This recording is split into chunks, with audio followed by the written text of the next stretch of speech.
দর্শক, কি বুঝলেন? বাস্তবায়ন করতে গেলে শ্রম দিতে হয়, স্বপ্ন বাস্তবায়ন করতে গেলে কষ্ট করতে হয়। তো সেই কষ্টের সফলতা আমাদেরকে দেখাইছে। তো দীর্ঘদিন পরে কিন্তু আজকে সেই ভিডিওটা করতেছি। আমি কিন্তু কখনো সেই ভিডিও করি। এই যে দেখছেন না গাড়িটা, এটা কিন্তু আমাদের খুবই স্বপ্নের একটা গাড়ি।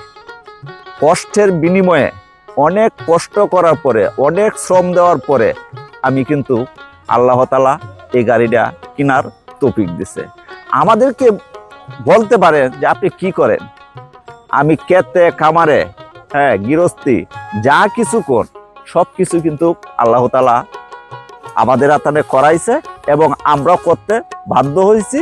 এবং এখন এই গাড়িটা কেনার ক্ষমতা আল্লাহ তাআলা আমাদেরকে দিছে। তো আমি একটা কথাই বলবো, আশা করলে কিন্তু আল্লাহ আশা পূর্ণ করে, কিন্তু আল্লাহ আশা কিন্তু কেউ ব্যর্থ রাখে না। তো আমার কথাগুলি অবশ্যই আপনারা বুঝতে পারছেন যে আমি কোন বিষয়ে কথাগুলি বললাম।